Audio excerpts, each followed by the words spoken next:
জয়গুৰু শংকৰ শ্ৰীমন্ত শংকৰদেৱ সংঘৰ ৯৫ সংখ্যক বাৰ্ষিক অধিৱেশন ভাগ এই জ্যোতি বিষ্ণু সমন্বয় ক্ষেত্ৰত অনুষ্ঠিত হৈ গ'ল ৩দিনীয়া কাৰ্যসূচীৰে।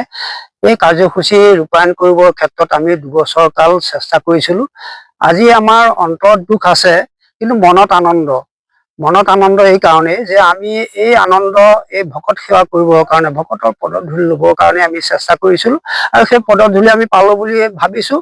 গতিকে আমাৰ অন্তৰত দুখ, কিন্তু মনত আনন্দ এই কাৰণে যে আমি এই ক্ষেত্ৰখন পৰিচালনা কৰাৰ ক্ষেত্ৰত, এই ক্ষেত্ৰত কাম বন কৰাৰ ক্ষেত্ৰত আমি বিশেষভাৱে আমি আদৰণি কমিটিৰ জৰিয়তে, আদৰণি কমিটিৰ ১৯টা শাখা কমিটিয়ে অহৰহ চেষ্টা কৰি আছিলে। তাৰ ফলস্বৰূপে আমি এটা সফলভাৱে ৰূপায়ণ কৰিবলৈ ভাবিছোঁ। যিসকল ভকত ইয়াৰ পৰা বিদায় লৈ গৈছে, আমাৰ চকুত চকু পানী ওলোৱা নাই এই কাৰণে যে আমি আনন্দ পাইছোঁ যে ভকত সেৱাৰ কাৰণে আমি অনুষ্ঠান ভাগ কৰিছিলোঁ আৰু সেই ভকতসকলে কান্দি কান্দি কৈ গ'ল যে আমি ৯৫টা অধিৱেশন পাৰ কৰিছোঁ, কিন্তু এনেধৰণৰ অধিৱেশনৰ পৰিপাটিতা নিষ্ঠাৰে সৈতে ভকতসকলে যি সেৱা আগবঢ়াইছে আৰু যি সকলো ক্ষেত্ৰতে কোনো এটা অনুষ্ঠান, কোনোবা এখন সভা গৃহ, কোনোবা এটা কীৰ্তন গৃহ আৰু যি শিবিৰসমূহ এনেধৰণৰ নিৰ্মাণ কৰি উলিয়ালে, য'ত আমি খেৰৰ সৈতে বেৰ দি তাত নৰা খেৰ সুন্দৰকৈ পাৰি ভকত সেৱাৰ কাৰণে যিখিনি ব্যৱস্থা ল'ব লাগে আমি সম্পূৰ্ণ লৈছোঁ। ইয়াত পানী যোগান, অনাময় ক্ষেত্ৰতো ব্যৱস্থা খুব ভাল পাইছোঁ বুলি কৈ গৈছে।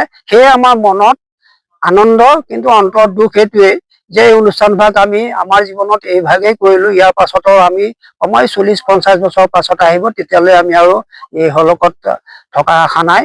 গতিকতে বাপ সমস্তক এই আপোনালোকৰ জৰিয়তে যিসকল বাপ বান্ধৱ, আই মাতৃ সমস্ত, শিশু সমস্ত আহি, বিশেষকৈ সেৱা বাহিনীৰ যুৱক যুৱতীসকল আহি যি সেৱা আগবঢ়ালে, তাৰ কাৰণে সকলোৰে শ্ৰীচৰণত আমি আদৰণি সমিতিৰ তৰফৰ পৰা সেৱা জনাইছোঁ। আৰু যিসকল ভকত বান্ধৱে কীৰ্তন গৃহত থাকি তেখেতসকলে সেৱা আগবঢ়ালে, তেখেতসকললৈ আন্তৰিক শ্ৰদ্ধা আৰু কৃতজ্ঞতা জ্ঞাপন কৰিছোঁ। ভকতসকলৰ ভৱিষ্যত উজ্জ্বল কামনা কৰিছোঁ আৰু আপোনালোকৰ জৰিয়তে আমি সমস্ত অসমবাসী তথা ভাৰতৰ পৰা বিভিন্ন অঞ্চলৰ পৰা অহা বাপ বান্ধৱ, আই মাতৃ সমস্তলৈ আমি সেৱা জনাইছোঁ। অৱশ্যে এটা কথা, শ্ৰীমন্ত শংকৰদেৱ সংঘৰ সংগীসকলেই ইয়ালৈ অহা নাই। মই ভাবিছোঁ গোটেই অসমৰ বাপ সমস্ত আহিছে, অসমৰ ৰাইজ আহিছে।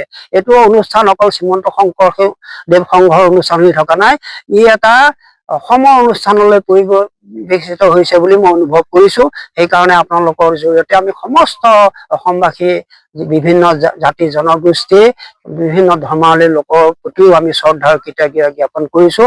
আমাৰ এই অঞ্চলৰে আমাৰ যি হেৰি অঞ্চল, আমাৰ মুছলিম সমাজ, তেখেতসকলে আমাৰ ইয়াত শিবিৰ বনাই দিছে আৰু তেখেতসকলে সেৱাৰে সৈতে অনুষ্ঠান কৰিছে। তেখেতসকলৰ গৃহলৈ আমাৰ ভকতসকল গৈছে। ভকতসকল যাওঁতে এনেকুৱা ধৰণৰ চাহ পিঠা এনেকুৱাকৈ আদৰ আপ্যায়ন কৰিছে, আমাৰ আগত কৈ গৈছে যে বাপ সমস্ত আমাৰ সংগীৰ নিচিনা লাগিছে। গতিকে আমি এই চেগতে আমাৰ বাকলাৰ যিসকল লোক আছে, সংখ্যালঘু অঞ্চলৰ লোক, তেখেতসকল